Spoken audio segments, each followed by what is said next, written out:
Check one, two, three.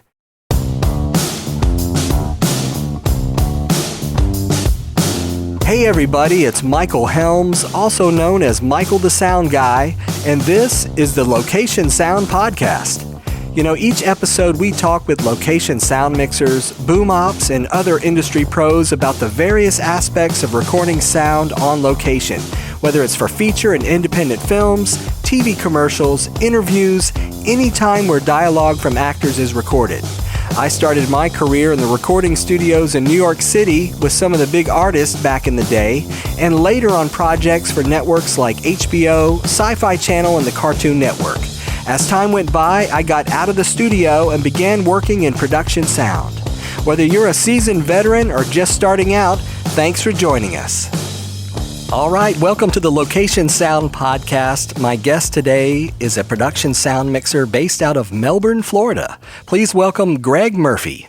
Hey, Michael. Hey, thanks for having me. Great to be here. Thank you. Glad to have you on the podcast. We always kick it off by telling everyone what's in your audio bag. Sure, yeah. My audio bags are probably a little older now, but I have two I guess it depends on the job or maybe even the day.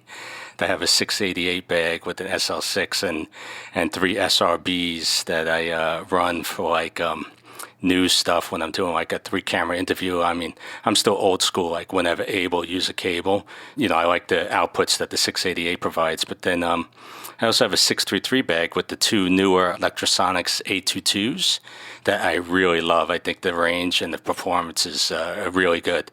And I use that bag for like run and gun or when I don't want to cable up or, you know, I need to be light and tight. Having the 822s is great because, you know, you have multiple frequency ranges, not just a block here, a block there. And I love them. So that's what my 688 is, like my news bag. And if I'm doing a larger job, like, for example, I just did a job for a company called 26 North, and they're based in Miami. And it's owned by, it's an investment firm with Josh Harris, the owner of the Commanders. We were doing like a promo video for them. So I had 5 people feeding 3 cameras. So it was just like, this was perfect, especially with the Duke and Auto Mix. And then like next week I got something in Miami where it's like run and gun, 1 person, maybe 2 dock. So it's like that's going to be the 633 bag. So, and that's what I, you know, mostly do. So it depends on the job or maybe even the day how I feel, you know. What lav mics do you like to use? Still go with the tried and true Sankins, but I have bought a few of the 4060 DPAs. I like them. I think they're really good. I like the thin cable on them, and I like the ability to hide them because they are smaller than the Sankins. I'm not 100% sold on them as far as like the sound quality over the Sankins, but they do sound good. I mean, there's no denying that. I will not use them on a reality show because, you know, they're like $600-$700 each compared to like a Sankin that may be like, you know, $350, whatever it is. Not that that's cheap, but you know what I'm saying. So yeah, that's what I'm using for lavs. My booms, I love the Sheps, the sound of the Sheps. The CMIT is my boom of choice. I mean, I bought a 416 way back when I first started, still have it. It's my go-to like backup mic. In fact, like I did that job last week and I for some reason I didn't bring my Sheps with me. And the Sennheiser 416 I was like, I needed to use a boom, obviously. And I was just like, wow, I missed this. You know, it still sounds great and it's still a great mic and it worked in my particular situation. And I was like, great. I also have the CMC 641s with Sheps that I like for the sit-down interviews. Great sound. Yeah, those are my shotguns pretty much. But yeah, every day is like the Sheps CMIT. That's what I go out with. So being in Florida and all the humidity that we have, like, have you had issues with that before? It's funny you should ask me that because I have not. And here's a funny story. I did a job, it was an ESPN commercial with Chris Paul, the basketball player Chris Paul, and his family. It was early morning, August, Orlando. I mean, you could cut the dew and the humidity with a knife. And I was like, well, I'm going to go with my 416 because the Sheps is, you know. I mean, we didn't even start the first shot, and the 416 went down from humidity. And the Sheps saved my butt. Wow. And I was like, okay, that's even more proof of like the Sheps can do it, you know. But no, I have not had issues with humidity like that. So, that was an interesting time. So, yeah. What kind of sync boxes do you like? Currently with the JB1s, the Denicky JB1s, I love them. The small size, you can get like 2 weeks, out of them. Seeing the time code is great. That being said, I still have 2 of the original tentacles that I use every once in a while because sometimes, DPs will be like, hey, I want a tentacle on there. They don't know, they just want a small sync box, but they see the tentacle and they're like, oh, he's got his stuff. It's like, well, the JB1 is just as good, but I get it, And that being said, it's like, okay, so the tentacles now, they're going on like 4 years old. And what do you know? That tentacle they just came out with something or whatever, maybe a while ago. You could get batteries for it. So I changed the batteries. I'm probably going to get another 4 years out of them now, So, yeah. So I'm still using those as well. Yeah. Do you have any special gear that you really like to use? Nah, just basic stuff. I mean, I'm still using the SRBs for wireless, and like I said, the A22s were great. Everything's in the K-Tech bags. I mean, I'm nothing special per se. It's old school, like RE50, like I'm speaking to you now on RE50. It's like just tried and true gear that I know works. That's not to take anything away from the newer stuff. I am an old school guy that's like, I won't really get something until I know it works well in the field, and I'll stick with the old school stuff. So yeah, nothing really that I need to have or a specialty item. Well, let's talk about some of your projects you've worked on. I see you do a lot of live news. Yeah, when I was in New York, I started early 2000s with Fox News and ABC News Network. So doing projects with Fox and both of them with live stuff. GMA, Fox Nation is with Fox News and all their shows. So live news is great because it's like keeps you on your edge. You have to almost be perfect, because if something goes down, you got a problem. I have backups and remedies to make sure that doesn't happen. It's exciting. You're at different venues and areas. You see good stories, you see sad stories, and you get to experience history wherever you go. And it's a quick turnaround. So like I said before, whenever able, use a cable. You'll see me tethered to the camera if I could help it, what I'm saying? Because the turnaround time is really short. And of course, if it's live, I'm not going to wireless the camera or something. But yeah, it's great. Live news is great. I like the excitement of it. Okay. Yeah, walk us through kind of your typical setup for live news. Well, I would have, if it's just somebody talking, a headshot, and I would have them laved, and I would have a boom over their head as like a backup, because the lav would be great in case they're moving or swerving. Then I'd give them an IFB, so I'd get the feed from like, say, the live view of the truck, and they would give me a feed from the IFB so they could hear New York or wherever it is. If that's not possible, then I'll dial into the station or to the IFB feed of Fox News, of ABC. This way, the producer could hear that, and I will hardline that to the correspondent so they could hear that. And then basically, that's where my 688 would come in. Is like, I like the big faders on it, so you could handle the levels correctly. And then sometimes you're on the move, so that's all live view. So then I'll be tethered to the camera. They'll take an SDI out of the camera, take audio, video, goes right into the live view. I'll do something like I'll put a transmitter on the output of the live view, and that would be the IFB feed going into like an R1A for the correspondent and the producer, so they could hear IFB, New York, wherever it is, who knows. And that's basically what I do. I also do that with MLB Network, same thing, because it's like, even though it's sports, it's still live news. Sometimes with Fox, they'll do remote shows. Like I just did something in Fort Myers for the start of hurricane season for Fox Weather, and it was 4 people talking on a panel. They were doing a 1-hour show, and I was feeding 4 cameras. So besides the satellite truck, they also had a live view. So I had to bring another mixer just for live view feed. So it's like, okay, one channel of that mixer was my phone, another channel was from the truck, and another channel was for live view. This way, if something went down as far as IFB, correspondent never lost IFB. And I would send that wirelessly to one R1A that was on the correspondent or correspondence. But then, yeah, I got everybody mic'd up. Lavs, usually. News style, I unless it's a documentary stuff, I'll expose it because I don't want to have to worry about scratchiness on live TV. And then, everybody's laved up. I'll have a boom ready to go in case for some reason I just got to get it in there. And, we'll just do a show. And like I said, every camera will be cabled up. This way I don't have to worry about dropouts to those cameras or anything like that. And if the truck takes one of those cameras, they're going to get the same audio that camera A, that camera B has, and so on and so forth. I've been successful so far, so I'll keep going with it. Yeah. Now, you've done some World Series coverage, right? Sure. Obviously, I don't do the game coverage. What I'll do is like documentary stuff and news coverage. So MLB Network would send me out to World Series. For example, I went out this past year or last year, Houston and Philly. And I just go and we do demonstrations with correspondents. They're ex-baseball players, so sometimes we'll be on the field. Obviously not during game, like before game or something. And they'll do demos, talk about the game before or the game coming up. They'll be mic'd up. I'll have lavs on them. And same format, like pretty much, like I'll feed a live view. It's documentary style too. Like we may interview some players for a future like World Series DVD or something like that. So I would go out to that, and then I'll be doing that again this year. I don't know what the World Series will be yet. I'll do that again this year, and it's a nice thing. I've been with MLB Network since All-Star Game 2008 at Yankee Stadium when they were still MLB Productions, and it's been going well.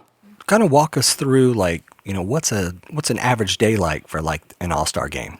Let's see. So the last time I was at was in Seattle. So I went there, we set up, and then they just have certain correspondents or baseball players they want to get interviews with, or maybe some important people, commissioner, or somebody in front office that they want to talk to about an aspect of the game, something coming up, rule changes, whatever it may be. It's like I get an assignment, just like news. And, and we'll just go onto the field. We'll go somewhere near the field, wherever it is. Usually something like that is like field related. And then during the All-Star game, I'm either around getting interviews with players or even fans with correspondents, and I'll give them a stick mic and they got a little IFB in their ear because maybe we'll go live for something like that, possibly. If not, they want to get it transferred quickly for the next commercial break. Or once again, it might be for like a future video that they may do. That'll go the whole day. I'll start at nothing crazy, 10 o'clock in the morning, if it's a night game, and then go until the end of the game, 10 o'clock at night, whatever it is. Okay. Now, I also saw that you did something with the Super Bowl. I did. Well, that was with Fox News. We were doing a pregame, early morning show for Fox. So we were outside and we were doing Fox and Friends, and I was there for them. Once again, first in the morning, what I would do is setting up for like 3, 4, 5 people on stage or on camera. Same thing, like rolling audio to multiple cameras, sending it back to New York. IFB is all around. And then later in the day, it'd be like, okay, we're going to be with a correspondent, and they're going to get the flavor of the Super Bowl. So I was in Miami. This past year, I was in Phoenix. Whatever year was, not last year, but the year before was when I was in Miami. One of the correspondents was like, oh, let's do some fun stuff. What's good to eat around the Super Bowl, And so it became news related, And once again, I'm not covering the game. I leave that to the sportscasters and all them, and the great people that run the cameras for the game and the parabolics and everything else.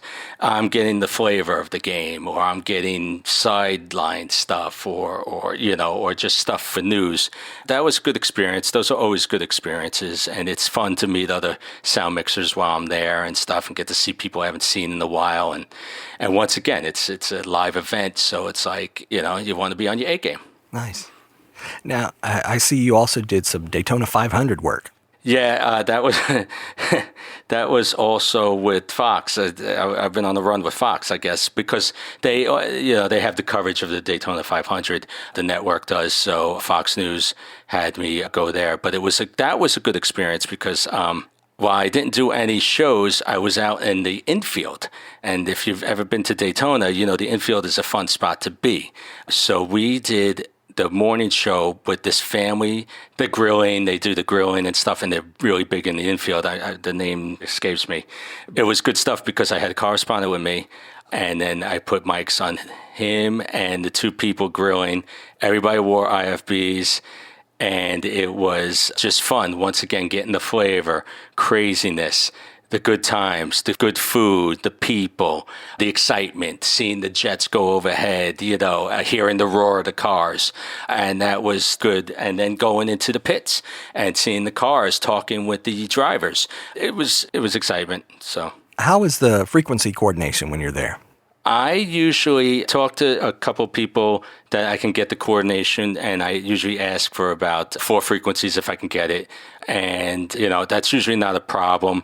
In my experience, and others may say otherwise, it's not as detailed and crazy. I haven't gone through as many hoops, and I shouldn't say hoops, but I haven't gone through as much as like when I do World Series and when I do Super Bowl. And maybe because I don't know exact reason for that. I'm not behind the scenes in that, but I don't find it as hard. And that being said, I mean, even the World Series and Super Bowl, you get your frequencies, you make do with what you got, and you make it work, Sometimes if that means, hey, this frequency is good, but I got to stand 2 feet from the guy, you do what you can do. I am not one of those sound mixers that carries around fins on my bag. I've been going with whips since like forever. That's just my preference. I know like I'm running around. Sometimes I'm throwing the bag in the car. Sometimes I am in tight spots and I feel fins may hinder me. That's my preference. So I just deal with what the frequencies I got. Daytona has been easier for me than other places. When you say it's a little more challenging in some of those other locations, like, tell us about that. Well, Super Bowl, I mean, shoot, how many frequencies just does the NFL use? And then you get into NFL Network, and then you get into NFL Films, and then you get into, like, if Fox or CBS owns the game, then you get into their frequencies. So by the time I get frequencies, whatever's left is left, and every other ENG crew that wants to get frequencies. So that's another reason why I went with the 822s, because I got tired of, like, myself. Of like, oh my gosh, I only got a block 21 and a block 19 with me, and now I'm limited to those 256 in each. Whereas now it's like, okay, I got an 822 in A1, and I could tell the coordinator, hey, I need 2 frequencies in like A1 and then 2 in B1, and I have more options. And the same thing with World Series. It's like, baseball and everybody else, they're using frequencies, so by the time I get to something, if I was working NFL Films, I'd probably have a pick of the litter, but I'm not in that hierarchy. All right. I see you've worked on some food shows like Man vs. Food. You did a bunch with the original host, Adam Richman. Yes, that's correct. Yeah, Adam's a great guy, and the new host, Casey, also a gentleman, excellent person. They're both great. I picked up the show from a fellow sound mixer, Eric Beanie. He was one of the original sound mixers.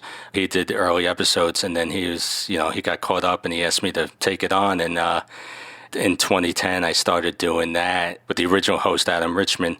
The show has since ended, but it's fun to work on. Go to regular restaurants, mom and pop places, and try the food out. And if you know the show, you know about the food challenges. Eat a big steak or eat a bunch of wings and so on and so forth. And it's fun. And it's fun to watch. And the fun thing about that is there's a DP on the show, Dan Akiba. He was great because, in the beginning of the day, we'd spend all day shooting there. We'd get there at 8 o'clock in the morning, and the challenges wouldn't be until like 6, 8, who knows what time at night.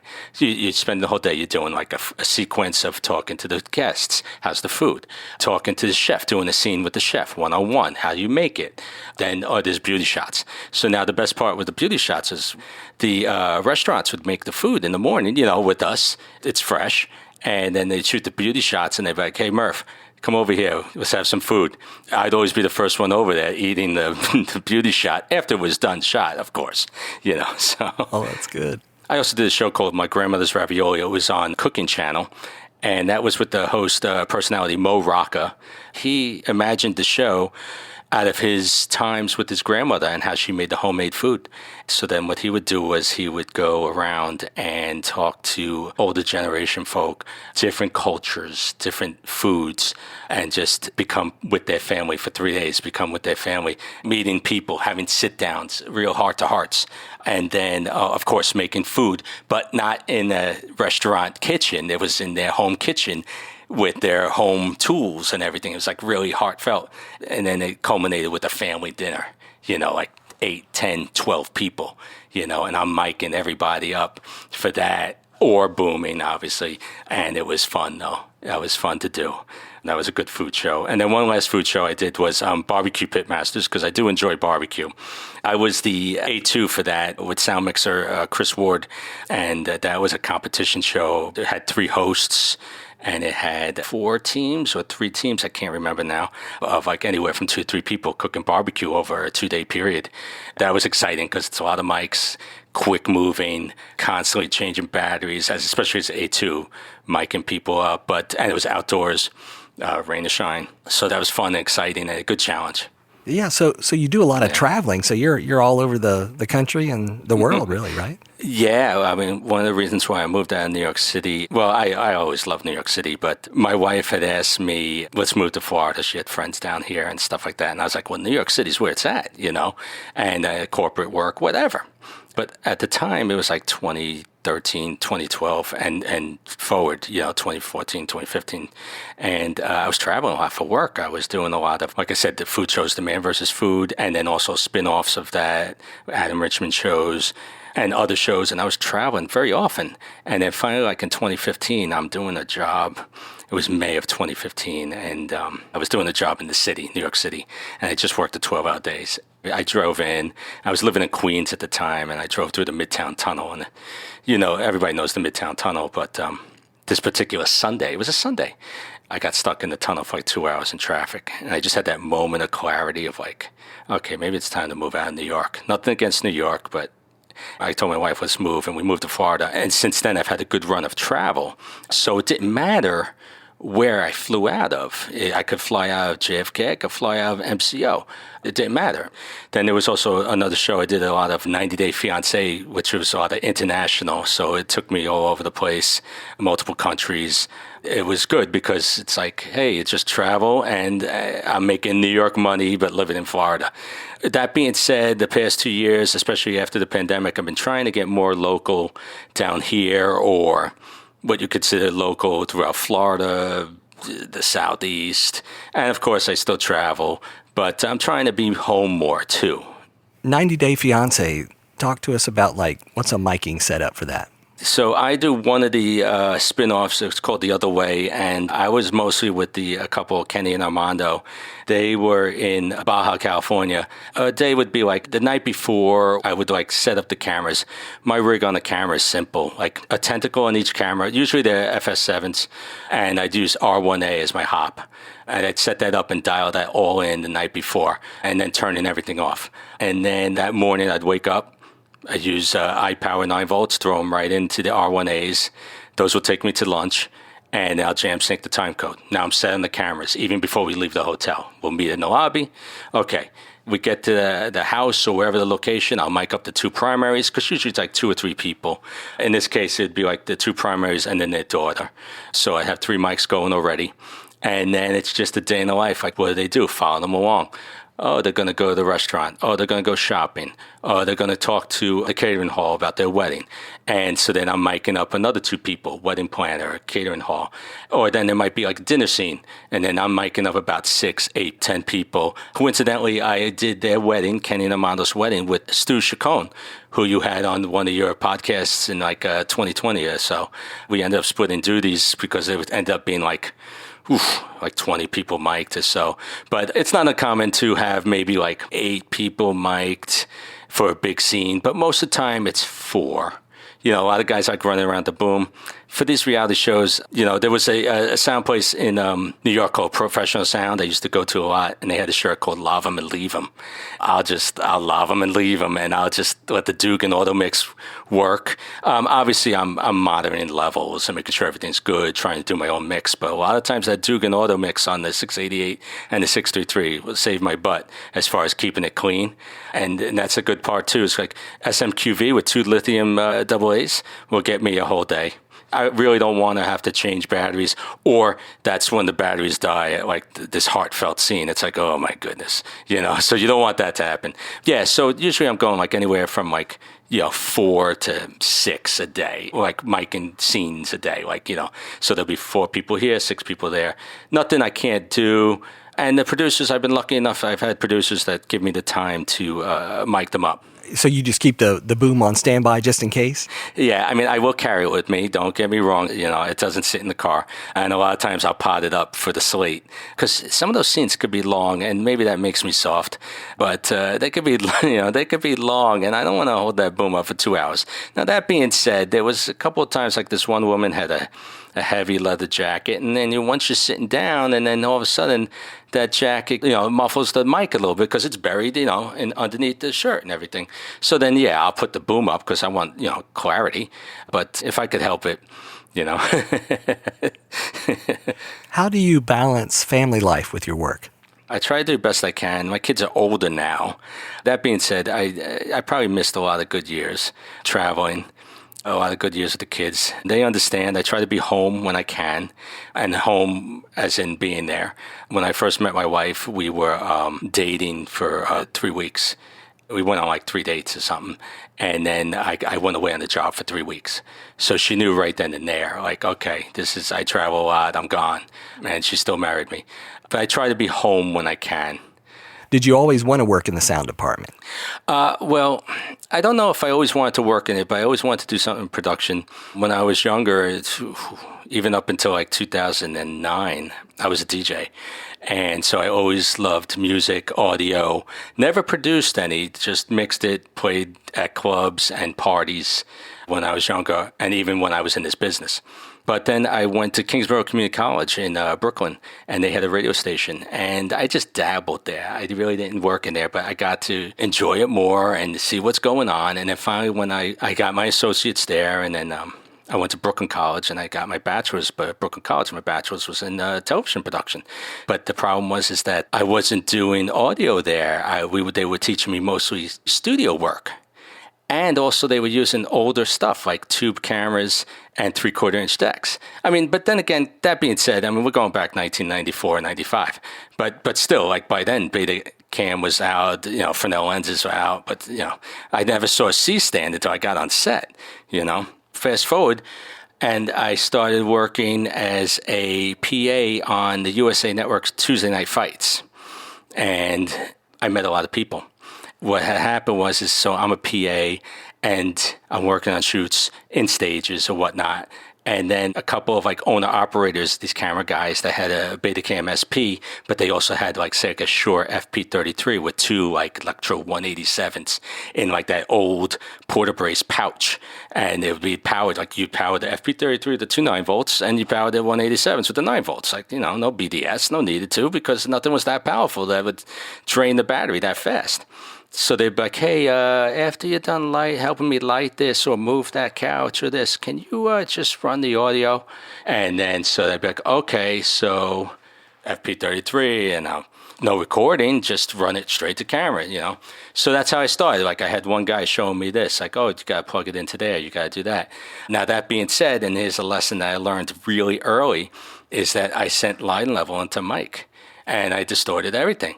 And I wasn't, for some crazy, stupid reason, I wasn't listening to the camera.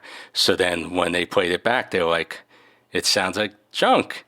And I was like, oh, no. But you know what? It was a valuable lesson because it hasn't happened since. Because either A, I don't let it happen because I'd look, or B, I listen to the camera, or now C, you got recording. So, okay, for some silly reason I have a brain fart, at least I have a recording backup. And it just progressed from there, and it just progressed where it's like, okay, I met other camera guys, and they had their own gear. So I didn't end up buying my own gear until 2007.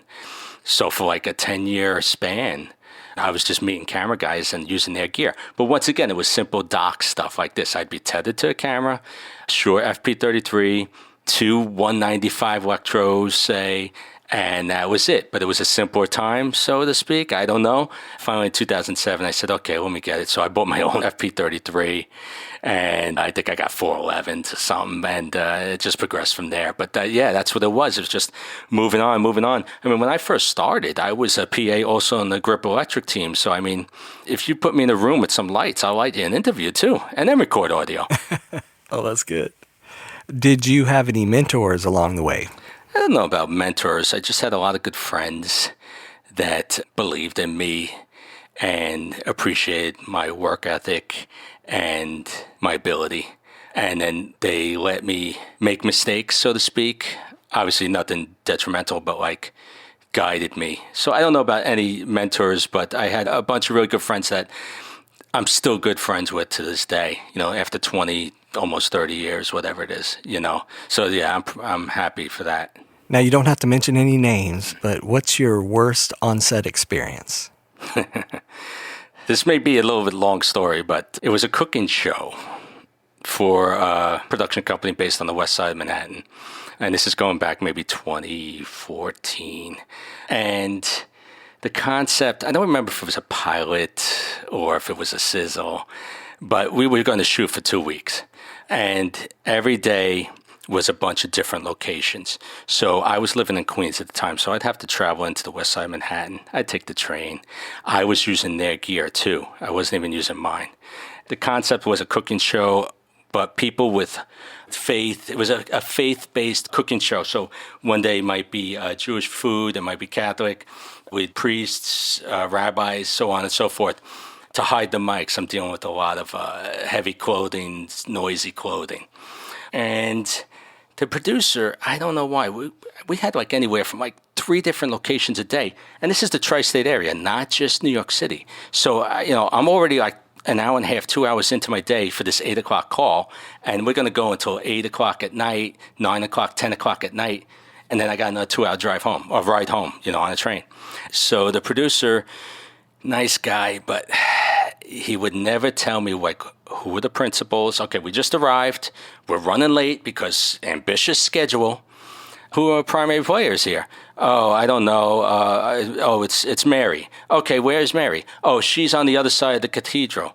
Oh, where's Joyce? Oh, she's on the other side. So now I'm trying to run around and mic people. Of course, this is taking some time. So who do you think they're going to start getting on? Me. Okay. And, I'm trying to do the best I can with the mics because, first of all, I don't know what Joyce and Mary are wearing, let alone everything else. So this happens day 1, day 2, day 3, same thing. So now they're blaming me for them being behind to the point where the producer has a meeting.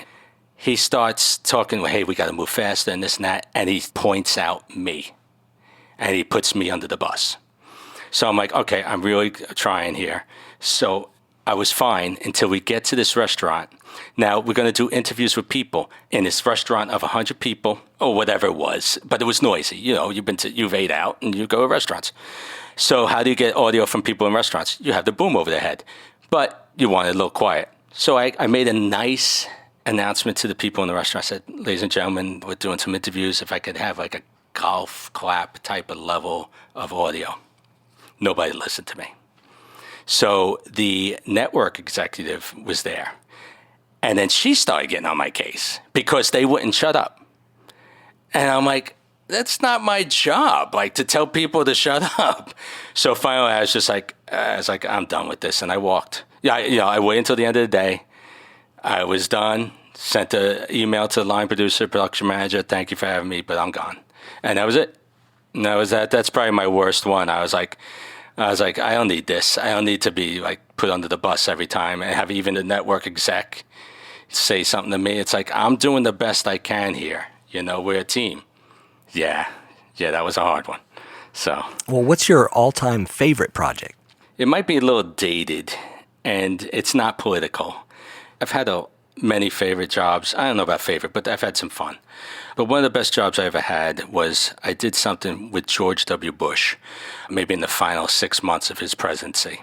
And this isn't political. I mean, whether you like the guy or not, he is charismatic, and I had a good time with him. We do a project for his presidential library that is going to open. Obviously, all the presidents, when they're done, they have a presidential library. So I spend 2 days with him at Camp David. First thing we're going to do is interview him, his wife Laura, and somebody else. And we're setting up, and he comes out. And I said, Mr. President, how you doing today? He goes, I'm doing well. And I said, that's good to hear. And I said, okay. And then that was it. He walked on, he met the rest of the crew. And I was like, holy smokes, what am I doing? I didn't even introduce myself. So I go over to him, because I have to mic him up anyway. And I go, Mr. President, I'm such a dope. I never told you my name. My name is Greg Murphy. He goes, Murphy. He goes, you look like a Murphy. He goes, I'm going to call you Murph. So for the rest of the time, he called me Murph for the whole shoot. So then he goes, Laura, come over here. Murph's going to mic you up. So then with, I mic him up. It's good. It's clean. But then we're doing the walk and talk. And I said, Mr. President, I got to adjust something. And he goes over to the Secret Service guy. He goes, don't worry. Murph's going to check something on my mic and stuff. And I was like, oh, okay. And the Secret Service, obviously, they know who you are and stuff. So that was good. And then we were just having fun talking about Texas Rangers, baseball, football, everything else. And then that was done. So now fast forward a week later to continue the project, but this time in the Oval Office. Now, I've been to the White House a dozen times, for news, whatever. I've been with multiple presidents, Clinton, Obama, Trump, Biden. So I'm in the Oval Office, and there's a section just outside the Oval Office where, Marine One comes down, and then there's a bunch of press, and they photograph him and stuff like that. So he comes down, and I'm off to the side of that because we're going to do this project. He salutes the Marine, comes down, walks over to me, and goes, Murph, let's go in the Oval Office, get mic'd up. And this was like a week later, so I was like, oh, this is cool. So we go in there, and I mic him up, and I'm micing him up, and he's talking to somebody, some people coming with papers, this and that. He goes, take a look at Murph over here. He's wearing this thing on his, and I was wearing the harness, to hold the bag. He goes, looks like he's going to jump out of a plane right now, So, and they're having fun at my expense, but it was a good fun. And, once again, we're talking about stuff. And I just felt like, that was great. We had a good time. And then like 2 weeks later, I get a photo in the mail, and it's me shaking his hand with the camera crew, and I'm wearing the audio bag, and it, autographed. And I'm looking at it right now. It says, to Gregory Murphy, best wishes, George Bush. And I thought that was great, And then what was even better was that I think it was 2 years later, and the Rangers are in the World Series, and this is in Texas, Arlington. And I'm in the innards of the stadium, and he walks by me and he goes, Murph. And he remembered me 2 years later. We didn't have a chance to talk, obviously, because he was, official business, whatever. But I was just like, hey, that's cool. So that was probably my favorite because, you just had a good time. And you would think, maybe, I'm working with the president. I should be a little more on guard or maybe a little more nervous, but I wasn't, Good story. Yeah, thanks. Well, are there any projects that we missed that you'd like to talk about? No, I mean, I've done some stuff. I did a doc. I wish it would come out because if you're a car guy, you would appreciate this one. It was I spent 3 days in Kissimmee with a gentleman. He was making a doc on the Bullitt, the car from the movie Bullitt, the Mustang, the 68 Mustang. And that ended up selling for $3.74 million at the auction there. It was just a good story and doc if you're a car guy. And then it's funny because it's the Mercom auction and it was live at the time. I remember I had two people mic'd up in the car, and the car's loud because it has headers and it's, a fast car. But I also have the boom, and it's coming onto the roadway. If you've ever seen an auto auction or just any auction, and it comes out, and then you can see on the live feed, and there's me walking in front of the car with the boom, and it's it's just very funny. So, but that was a good project too. Now I've just been trying to do more documentary stuff. I haven't been doing much reality show stuff lately. I don't know if that's by choice or just change of pace maybe or something. But I'm just trying to do more documentary stuff, All right. Have you had anything really funny happen to you in production? I think over the years I've been more of a perfectionist, and I like to make sure things are really top notch and really going well. So maybe that sometimes makes me I won't say slow down production, but I want to constantly, maybe I'm checking the mic a little bit more than I should, making sure it's not rustling or whatever. So then I was doing a job in the Bahamas, and if it's sweaty, people wearing thin shirts. So when you tape on the mic, it's hard to make it look good as well as sound good because you don't want to see it. And then so I had this producer, maybe I was going to the mic one too many times, and he felt I was slowing down production. I wasn't, and he wasn't saying that either. But so he comes up to me, he goes, listen, Murph, you're doing a great job. Everything's looking and sounding good. He goes, but I want you to take it down 20%, right? So I'm like, I got it. Okay, you don't have to go so crazy. Audio's good, this and that. So I was like, okay, great. I got his message loud and clear. We moved on. Production came out great. The funny thing is that then A week later, I'm on some junket or something for a movie. Easy gig, micing up people, nothing hard. And the producer, different job, different part of the world. And the producer comes up to me and goes, listen, he goes, you're great, everything's good, but only give me 80% today. And I'm like, what's this magic number of 80-20? What is that? So I just thought that was funny. Like, you got both producers just wanted me to take it down a notch. So maybe 80% is the magic number. I'm sure none of us would agree with that, but to them it was. So. Oh, that's good. That's good. I like that. Yeah. Well, Greg, as we kind of start to wrap here, what's the best way for people to connect with you online? That would probably be my Instagram, SoundMixer, one word, _Murphy, SoundMixer _Murphy. Probably be the best way to get in touch with me. Well, man, I appreciate you taking the time to kind of share your audio experience with us. I just want to say thanks to Greg Murphy for being on the podcast. Great. Thanks for having me. I appreciate it. I'd like to say thanks to everyone for listening. If you have questions, send an email to locationsoundpodcast@gmail.com. The Location Sound Podcast is part of the Audio Podcast Alliance, featuring a hand-picked selection of the very best podcasts about sound. Be sure to hear the latest episodes from our friends in the community at audiopodcast.org.